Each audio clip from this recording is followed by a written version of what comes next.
Michel Barnier arrive au pas de course, le Brexit est au menu des discussions et forcément ça attire du monde et des médias. Mais au quotidien, comment parler d'Europe, de ces sujets qui paraissent si lointains et si compliqués? Les députés le reconnaissent, ça ne passionne pas grand monde. On a énormément de dossiers qu'on traite et qui sont malheureusement passés sous silence. Oui, c'est une frustration. Ça fait partie de la manière dont les sujets européens sont traités. Je ne désespère pas que ça change un jour parce que quand on y regarde de plus près, ce Parlement, c'est vraiment une belle enceinte démocratique et où justement on a des points de vue différents, on a des débats. Et puis moi, ce que je dis, c'est que les parlementaires européens ont en fait beaucoup plus de poids sur le cours des choses que les parlementaires nationaux, en tout cas en France.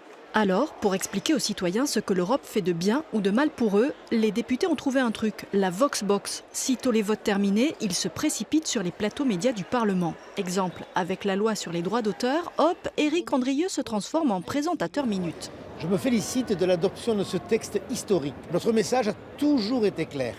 Tout travail mérite salaire. La Voxbox est dans la boîte, aussitôt faite, aussitôt postée sur les réseaux sociaux, l'eurodéputé est devenu très 2.0. Okay.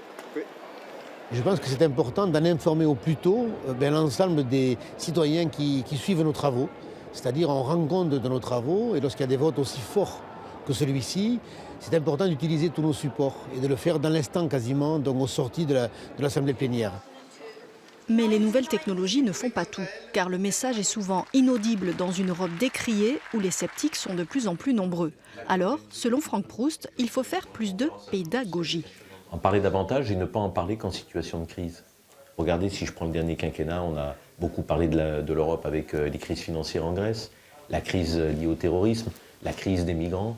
Est-ce qu'on a parlé du roaming? Est-ce qu'on a parlé de tout ce qu'apporte l'Europe au quotidien dans nos régions, avec les 4 milliards d'euros qui sont déversés? Non, très rarement. On ne sait pas non plus qu'il est possible d'être invité par son député européen pour visiter le Parlement et mieux comprendre ce qui s'y joue. Chaque député peut parrainer financièrement une centaine de visiteurs par an, une expérience qui permet de toucher de plus près une réalité souvent abstraite et de repartir en plus avec une petite photo souvenir.